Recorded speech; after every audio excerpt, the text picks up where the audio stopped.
পাখির পালক। লিখেছেন কথাশিল্পী হুমায়ুন আহমেদ। হ্যালো জরি। হ্যাঁ, কেমন আছো? আপনি কে বলছেন? আমি একটু থমকে গেলাম। জরি কি সত্যি সত্যি আমার গলা চিনতে পারলো না? তা কেমন করে হয়? হ্যালো, কথা বলছেন না যে? আমি আমি আনিস। ওহ, তাই বলেন। আপনার কি ঠান্ডা লেগেছে? না তো। গলার স্বর ভারী। আমি ছোট্ট একটা নিঃশ্বাস গোপন করলাম। আমার গলার স্বর ঠিকই থাকে, কিন্তু জরির কাছে কখনো মনে হয় ভারী, কখনো ভাঙা ভাঙা, কোনোদিন চিনতেই পারে না। হ্যালো জরি, তুমি কি আজ বাসায় থাকবে? কখন বলুন তো? এই ধরো বিকেলে। হুম, বিকেলে থাকবো না। কেন? একটু দরকার ছিল। সন্ধেবেলা থাকবে? না, সন্ধেবেলা জুনু খালাদের বাসায় যাব। কখন ফিরবে? তা কি করে বলবো? জুনু খালা কি সহজে ছাড়বে? রাতে হয়তো ফিরবই না। জরি খিলখিল করে হেসে ফেলল, যেন রাতে না ফেরাটা খুব একটা হাসি তামাশার ব্যাপার। হ্যালো আনিস ভাই, একটু ধরুন তো, কে যেন আমাকে ডাকছে, আসছি এক্ষুনি। আমি টেলিফোন কানে লাগিয়ে বসে রইলাম। গ্রিন ফার্মেসির ছেলেটা আর চোখে তাকাচ্ছে আমার দিকে। তার মুখে বিরক্তির রেখা গাঢ় হতে শুরু করেছে। সে গম্ভীর স্বরে বলল, কতক্ষণ ফোন ধরে বসে থাকবেন? ইম্পর্টেন্ট কল টল আসতে পারে, লাইন আটকে রাখলে চলে নাকি? এই যে ভাই, একটু একটু একটু করে তো 1 ঘন্টা নিয়ে নিলেন। আমি না শোনার ভান করে একটু ঘুরে দাঁড়ালাম। লাইনের ওপাশ থেকে কোনো সারা শব্দ পাওয়া যাচ্ছে না। প্রথম কিছুক্ষণ পো পো শব্দ হচ্ছিল, এখন তাও নেই। চারিদিকে অখণ্ড নীরবতা। জরি নিশ্চয়ই ভুলে বসে আছে। জরির মা হয়তো রিসিভার উঠিয়ে রেখেছেন। ঘন্টাখানেক পর আবার করলে কেমন হয়? কিরে ভাই, আপনার হয়েছে? না কানে নিয়ে আরো খানিকক্ষণ বসে থাকবেন? আমি টেলিফোন নামিয়ে রাখলাম। একটা ময়লা 1 টাকার নোটও বাড়িয়ে দিলাম। পয়সা দিয়ে ফোন করি, তবে এমন যন্ত্রণা। ইচ্ছে করছিল একটা চট দিয়ে ছেলেটার মুখে আঙুলের দাগ বসিয়ে দেই। ছোট লোক। কিন্তু সেরকম কিছুই করি না। সারা মুখে একটা তেলতেলে ভাব এনে নরম সুরে বলি, বিজনেস কেমন? সে জবাব দেয় না। নেন, একটা সিগারেট নেন। সে নিতান্ত অবহেলায় সিগারেট ধরায়, আমার দিকে তাকায় না পর্যন্ত। রহমানকে বলে এই শালাকে একটা ধরায় দিলে কেমন হয়? আজ আমার কিছু করবার নেই, কোনো দিনই অবশ্য থাকে না। তবে আজ আমি বিশেষ রকম ফ্রি। বাজার করতে যেতে হয়নি। বাবা বাজারে গিয়েছেন। তিনি সপ্তাহে 2 দিন বাজারে যান। আজ হচ্ছে সেই 2 দিনের 1 দিন। আজ তিনি দুপুর পর্যন্ত মাছের বাজার ঘুরবেন, অসংখ্য মাছ টিপে টিপে দেখবেন এবং শেষ পর্যন্ত কিছু পচা মাছ কিনে অন্ধকার মুখে বাড়ি ফিরবেন। লেবু পাতা দিয়ে সেই পচা মাছ রান্না হবে। বাড়িওয়ালার একটি লেবু গাছ আছে, তার পাতাগুলি আমরা পচা মাছ দিয়ে দ্রুত খেয়ে ফেলেছি। সেদিন বাড়িওয়ালার মেয়ে চেঁচিয়ে চেঁচিয়ে বলেছে, এ কি, গোটা গাছটাই দেখি মুড়িয়ে ফেলেছে।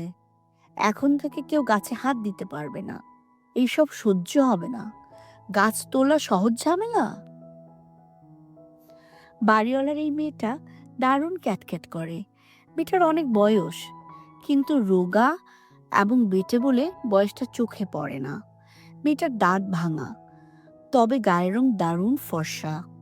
ফর্সা রঙের যে কোনো মেয়ে দেখলেই আমার মা মনে হয় মেয়ের সঙ্গে আমার বিয়ে ঠিক করে ফেলেন, এবং মার চোখে তার নানা রকম গুণাবলী ধরা পড়তে থাকে। এই পুরুষালী মেয়েটি সম্পর্কে মার মন্তব্য হচ্ছে, বড় তেজি মেয়ে। আজকালকার যুগে তেজি মেয়েই দরকার, পুতু পুতু মেয়ে দিয়ে কাজ হয় না। আর চুল দেখেছিস, হাঁটু পর্যন্ত। একবার চুল বাঁধতে এই মেয়ের আধা সের তেল লাগে। বাড়িওয়ালার এই মেয়েটির সঙ্গে আমার কোনো কথাবার্তা হয় না। সে আমাকে বখাটে ছেলে হিসেবে জানে। চোখে চোখ পড়লেই সে একটা অবজ্ঞার ভাব ফুটিয়ে তুলতে চেষ্টা করে। আমি গায়ে মাখি না। এই যুগে কোনো কিছু গায়ে মাখতে নেই। এটা হচ্ছে গায়ে না মাখার যুগ। শফিকের ভাষায় মুমে লাত মার ফিন ভিস হাসেঙ্গি। সে ইদানিং উর্দুতে বাতচিত করছে। কখন যে পাবলিকের হাতে মার খাবে, দিনকাল খারাপ। পাবলিক আজকাল সহজেই চেতে যায়। আমি মতিঝিলের দিকে রওনা হলাম। গন্তব্য জলিলের অফিস। সেখান থেকে জরিকে আবার একটা ফোন করা যাবে। বাসে গাদাগাদি ভিড়, সবগুলি মানুষের গা থেকে ঘামের গন্ধ আসছে। 100 হর্স পাওয়ারের গন্ধ, মাথা ঝিমঝিম করে। তবু তার মধ্যেই জরির সঙ্গে কথাবার্তাগুলো রিহার্সাল দিয়ে রাখলাম। হ্যালো জরি। হ্যাঁ, ইস, টেলিফোন রেখে দিয়েছিলেন কেন? আমার যা রাগ লাগছিল। লাইনটা হঠাৎ করে কেটে গেল। আমি তখন থেকে ফোনের সামনে বসে আছি। সে কি, কোথায় যে যাবার কথা ছিল? যাওনি? যাব কিভাবে? আপনি যদি ফোন করেন। শোনো জরি। হ্যালো, বলুন, শুনছি। আমার পাশের লোকটি হঠাৎ করেই তার কোমরে ঝাঁকুনি দিল। ফোনের কথাবার্তা থেমে গেল। জরির সঙ্গে কথাবার্তা বলার সময় আমার মনটা অস্বাভাবিক তরল অবস্থায় থাকে বলে আমি কিছুই বললাম না। তবে আমার পাশের রোগামতো লোকটি ঠান্ডা গলায় বললেন, ভাইজান, আপনার পাছাটা সামনে রাখেন, বেশি নড়াচড়া করছে। পাছা নাড়ানো লোকটি চোখ লাল করে তাকালো। লোকটি বিশাল। সে থমথমে স্বরে বলল, কি কইলেন? শুনলেন তো কি বললাম। খবরদার। কাকে খবরদার বলেন? ঘাট ধরে নামিয়ে দেব, বুঝলেন? এটা পাবলিক বাস। লোকটি থমকে গেল। রোগা লোকটি সাহসের তারিফ করতে হয়। মুক্তিযোদ্ধা ছিল বোধহয়। আমি একটু সরে গিয়ে ওদের জায়গা করে দিলাম। বোঝাপড়া করতে চাইলে করুক। কিন্তু মোটা লোকটি ভরকে গেছে। লোকটির দেহটাই বিশাল আসলে। সাহস নেই। সে প্রেস ক্লাবে অন্য একজনের পা মারিয়ে নেমে গেল। জলিল অফিসেই ছিল। সাধারণত থাকে না। এটা তার নিজের অফিস। নিজের অফিস না থাকলে কিছু যায় আসে না। জলিল আমাকে দেখেই ভ্রু কুচকালো। এটা সে নতুন শিখেছে। পয়সা হবার পর মানুষ যে জিনিসটা প্রথমে শিখে তা হচ্ছে ভ্রু কুচকানো। তারপর শিখে কাঁধ ঝাঁকানো। জলিল কাঁধও ঝাঁকালো। এটা বিশেষ ভালো হলো না। ঠিক মতো শিখে উঠতে পারিনি বোধহয়। কিরে, তুই যে, কি মনে করে? আসলাম। তা তো দেখতেই পাচ্ছি। চাস কি? চাই না কিছু। টাকা পয়সা চাইলে পাবে না। বন্ধু বান্ধবদের ধার দেওয়া বন্ধ করে দিয়েছি। তাই নাকি? হ্যাঁ, ওই দিন শফিক এসে 200 টাকা নিয়ে গেল। না দিয়ে পারলাম না। খুব ঝুলাঝুলি। দিয়ে ভালোই করেছিস। আর ভালো। ওই পয়সা কি আর ফেরত পাবো? জলে গেছে। এত পয়সা তোর, যাক না কিছু জলে। জলির খুশি হলো। এই প্রথম তার মুখে হাসির একটা আভাস দেখলাম। জলিলকে খুশি করবার সবচেয়ে ভালো বুদ্ধি হচ্ছে ওর টাকা পয়সা নিয়ে কথা বলা। কি, লাল হয়ে যাচ্ছিস? দূর, কি যে বলিস। বহু কষ্টে 5 লাখ টাকার একটা কাজ ম্যানেজ করেছি। একটা কালভার্ট, তবে মার্জিন থাকবে না। নানা লোকদের খাওয়াতে হবে। শালা, তুই উঠে গেলি আমাদের মধ্যে। উঠে গেল কথাটা ঠিক না। জলিল বরাবরই উঠেই ছিল। তাদের দুপুরুষের ব্যবসা, ইটের ব্যবসা।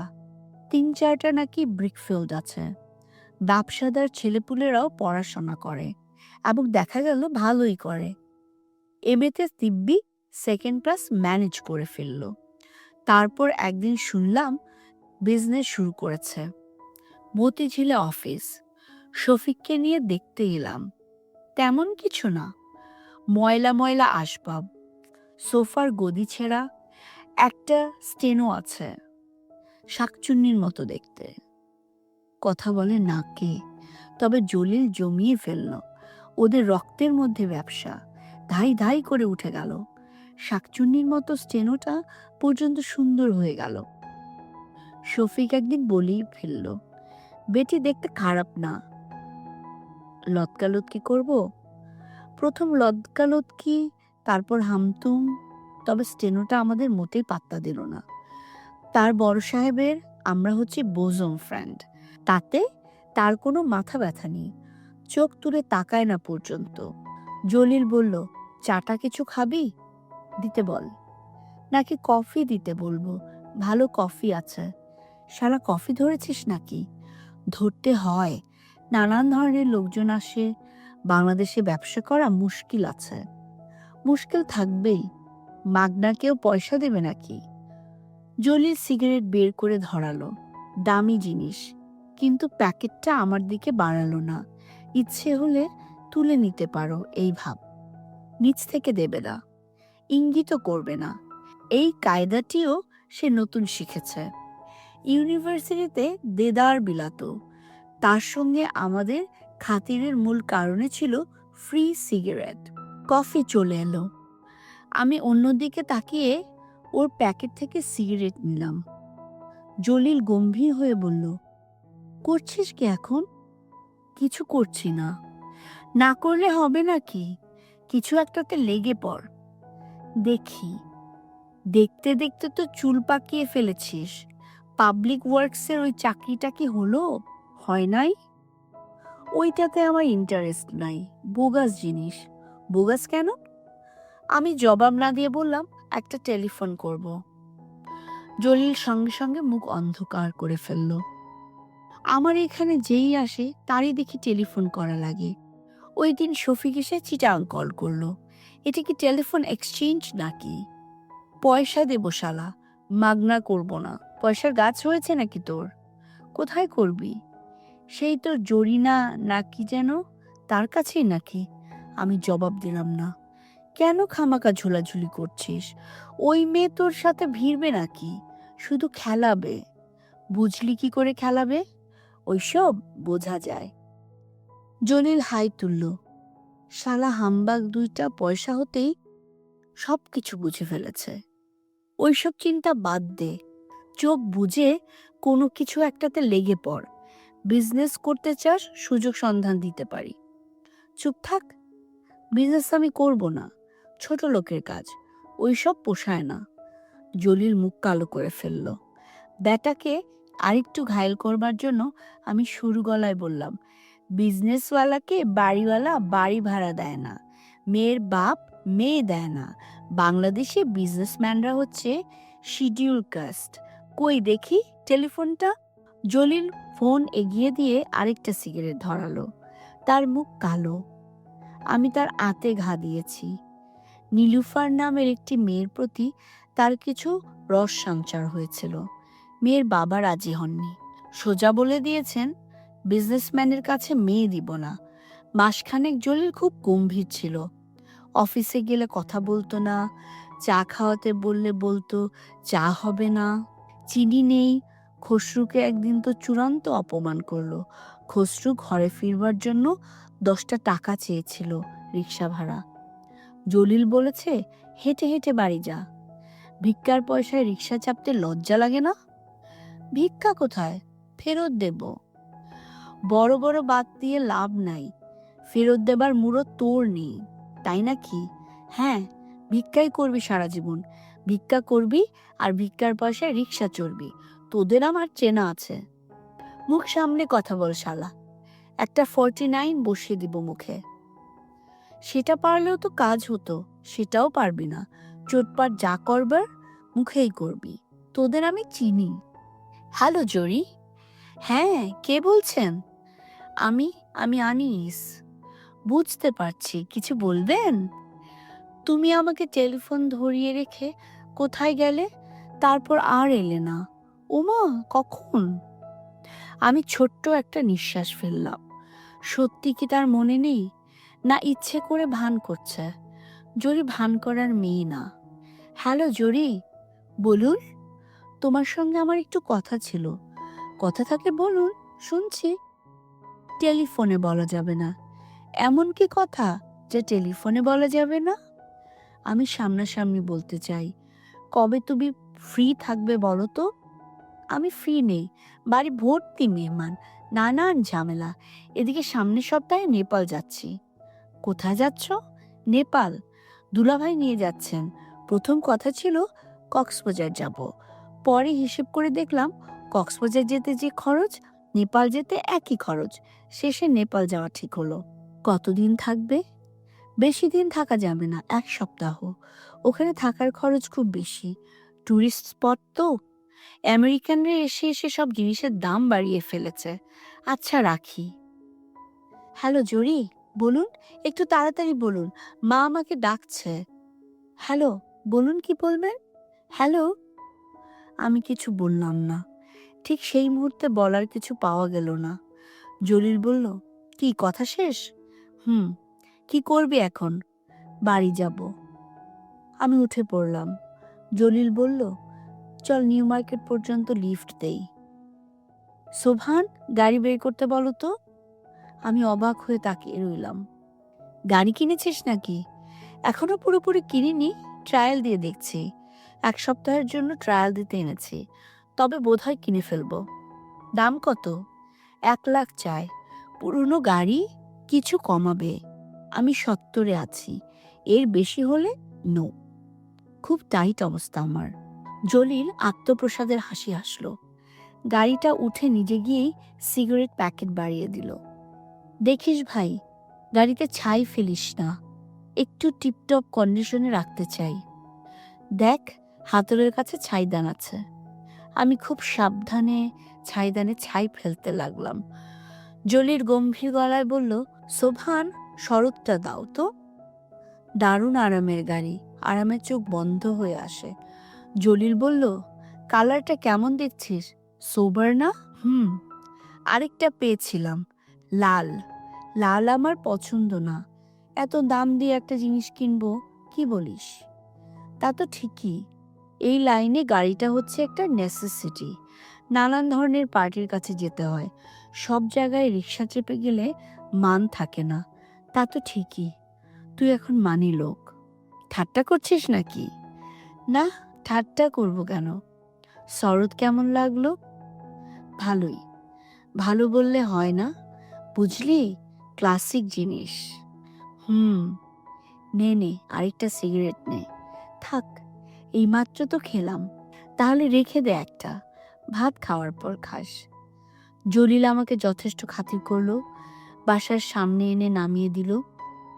খেতে বসে দেখি বাবা আজ ভালোই বাজার করেছেন। মাছ পচা নয়, টাটকা সরপুঁটি।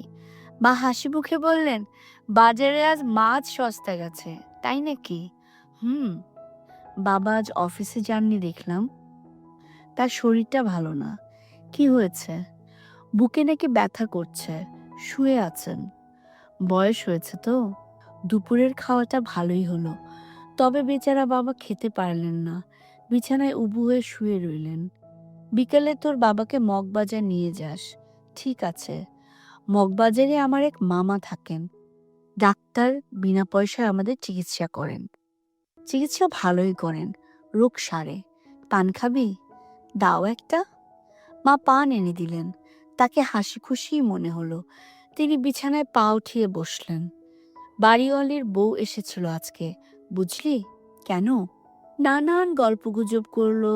শেষে বলল, আমার মেয়েটার জন্য একটা ছেলে দেখেন না আপা। ভালো পরিবারের শিক্ষিত ছেলে হলেই হবে।